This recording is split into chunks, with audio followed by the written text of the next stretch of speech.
Apprenez la mer en regardant Cap sur la pêche française avec Pavillon France.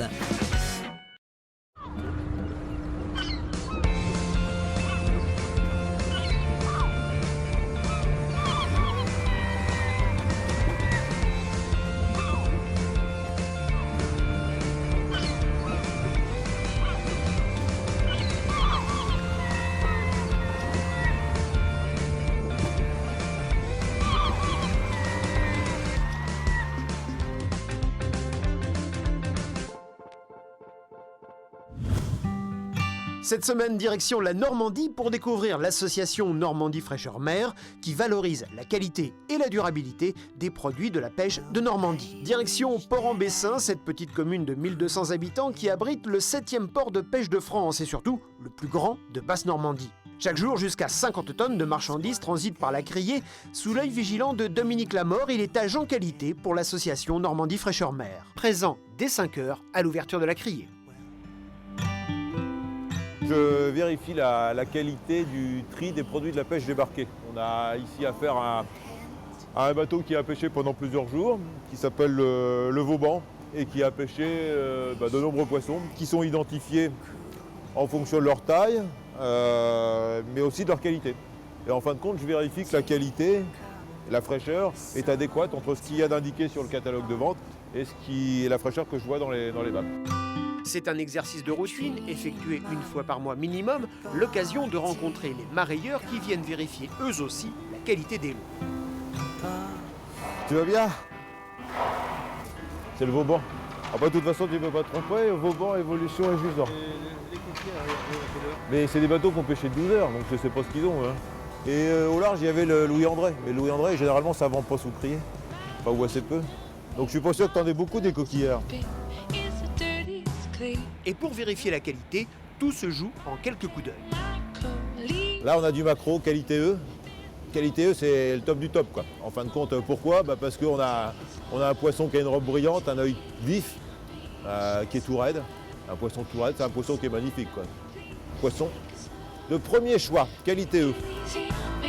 La raideur et la brillance sont des critères communs à la plupart des poissons, mais chacun a aussi ses particularités, comme ce turbo.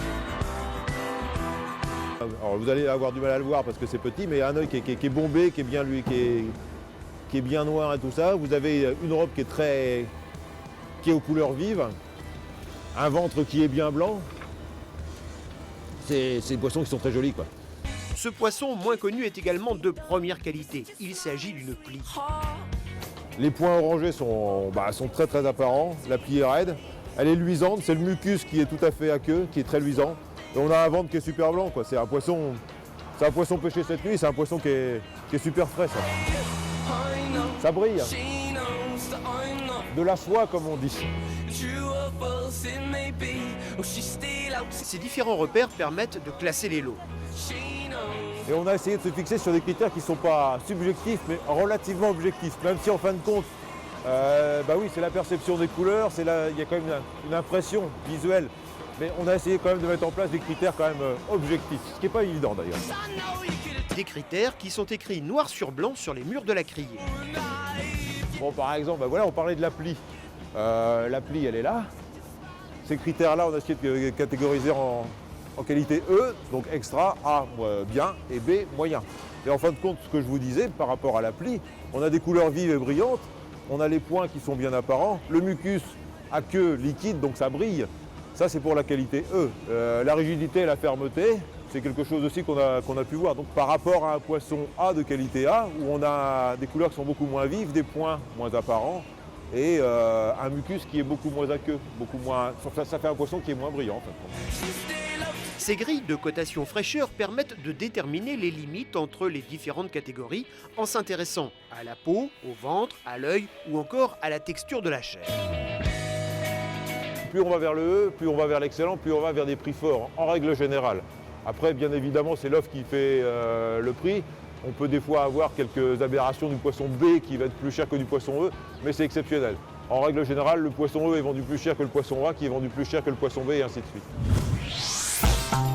Direction Granville et sa criée réputée pour ses homards, une cinquantaine de bateaux pêchent ce produit labellisé MSC depuis 3 ans maintenant. C'est ce que l'on appelle un écolabel, l'indication d'une pêche basée sur des critères de durabilité, un écolabel compatible avec la démarche Pavillon France. Depuis 8 ans, William Thomas a son propre bateau. Ce pêcheur s'est spécialisé dans le homard, sous le varech, les algues, les précieux crustacés. Je descends la grue pour débarquer ma pêche. C'est la seule pêcherie européenne de homard à être certifiée. C'est la pêche de plusieurs jours. Alors je sais plus, je crois qu'il y a 80 kilos, quelque chose comme ça. Malgré le mauvais temps, la pêche a été bonne. William Thomas travaille à Minquiers, un archipel au large de Chausey, à 5 heures de mer tous les jours. Je suis parti ce matin à 5 heures. Donc je suis allé relever mes casiers, puis j'ai une réserve à Chausey dans laquelle je stocke des homards. Et donc je suis passé à Chausey prendre aussi la pêche. Malgré le mauvais temps, la pêche a été bonne. William Thomas travaille à Minquiers. C'est un archipel au large de Chausey. Le pêcheur laisse une partie de sa marchandise à la criée, mais il vend également en direct sur un marché et sur Internet. Alors, il sélectionne les paniers qui seront vendus aux enchères dans quelques heures. De Granville à Cherbourg, l'écolabel MSC s'applique sur les homards du Cotentin et de Jersey, aux côtés du logo Pavillon France.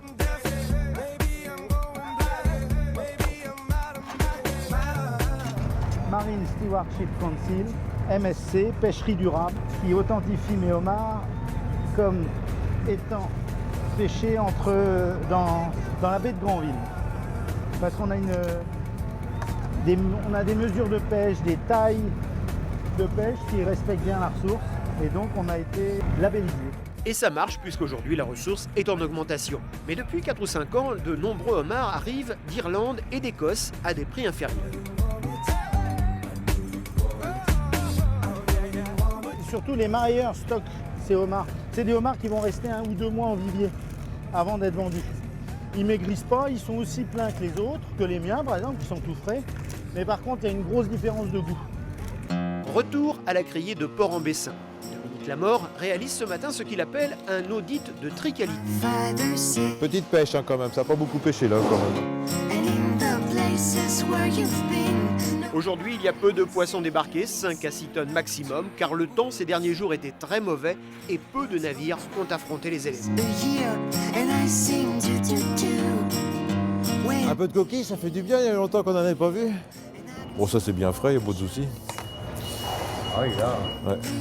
La spécialité de Dominique, c'est justement cette coquille Saint-Jacques qui pourra, dans quelques semaines, recevoir le double label rouge Pavillon.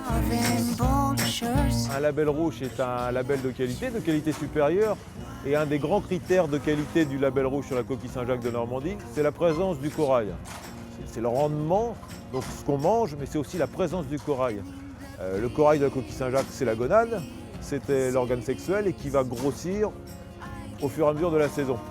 On ouvre la coquille Saint-Jacques au label rouge quand le corail est suffisamment présent. Et donc, en général, on ouvre, c'est peut-être pas en même temps que le Beaujolais nouveau, mais ça pourrait l'être, on ouvre fin novembre, début décembre. Et la saison, elle va durer jusqu'à la mi-avril, parce qu'après, on considère que le corail il est devenu trop gros. On a des conditions météo qui font que la coquille va se tenir moins bien dans la filière, et on préfère arrêter. On veut présenter aux consommateurs ce qu'il y a de mieux, en fin de compte. En moyenne, sur l'année, elle se vend en criée à 2,60 €. Aujourd'hui, par sa rareté, elle est partie à 5,30 €. Côté homard, s'il n'y a pas de période de fermeture, pour obtenir l'écolabel, il faut tout de même respecter un certain nombre de règles, comme la taille de la tête. Ça, c'est tous des homards qui font juste limite la taille, quoi. On mesure là, entre l'œil et la tête. Et donc un homard qui fait 2 mm en dessous, 1 mm en dessous, on le rejette. Le nombre de casiers, les pièges à homards, est aussi limité. Il y a des endroits, ils ont droit, les Anglais ont droit à 1000 casiers, n'importe quoi, tandis que nous, c'est 200 casiers par personne embarquée. Donc ça permet de préserver la ressource. Des décisions qui ont été prises par les professionnels eux-mêmes. Le nombre de casiers, par exemple, ça a été décidé au sein du comité. Quelques pêcheurs entre eux qui se réunissent et qui disent il faut Le comité local, pour ça, fait beaucoup de choses, quoi. Il y a beaucoup de décisions qui sont prises par les pêcheurs eux-mêmes. On est assez grand pour prendre les décisions nous-mêmes. Pour nos enfants, pour nous déjà, réussir à pêcher, moi je suis pas à la retraite, hein, il me reste un paquet d'années à faire. Puis si on veut que nos enfants continuent à faire la pêche. Et puis souvent dès qu'on détruit une espèce et une autre, comme tout va ensemble, on a intérêt à tous faire gaffe à ce qu'on pêche, quoi. Il part amarrer son bateau avant de revenir à la criée pour mettre les homards en vivier. Le geste est rapide. Pour remettre ces crustacés à l'eau, les homards doivent rester vivants jusqu'à la criée du lendemain matin. Dans les paniers, il y a aussi quelques tourteaux. Cette saison-là, il y a un peu de tourteaux partout, donc c'est plus facile à pêcher, quoi. Et ils sont à côté des homards. Une fois tous les paniers mis en vivier, la journée de notre pêcheur est enfin terminée. Port-en-Bessin, de retour à son bureau face à la criée, Dominique enregistre le bilan mensuel de l'audit. Aujourd'hui, il n'a détecté aucun problème de tri. C'est le résultat de plusieurs années de collaboration.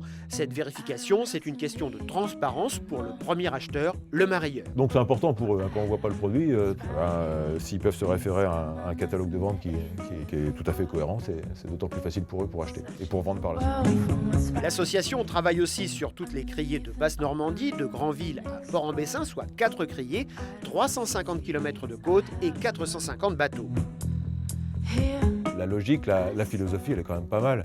Elle est presque logique de se dire que si on gère bien une pêcherie, eh ben, on va pouvoir procurer des ressources suffisantes aux pêcheurs pour qu'ils continuent à en vivre. On a tout compris. Outre la coquille Saint-Jacques et le homard, il existe des chartes de qualité pour le bar de ligne, la moule de pêche de Barfleur ou encore le bulot de la baie de Granville, tous associés à la démarche Pavillon France. Ça va Arnaud? Ouais, ça va. Très bien. J'ai vu le Louis André.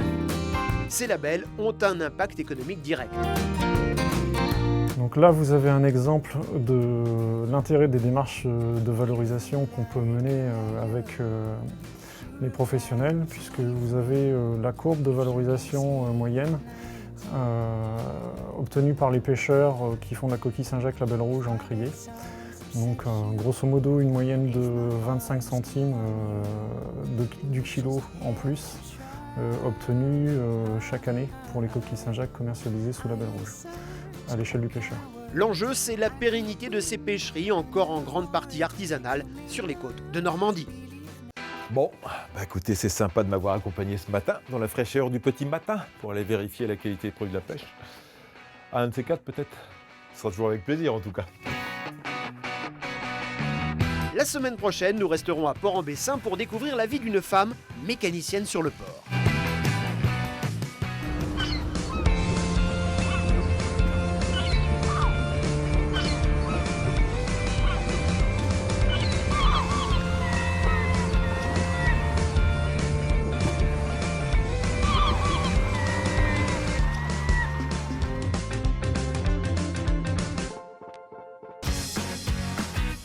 C'était Cap sur la pêche française avec Pavillon France.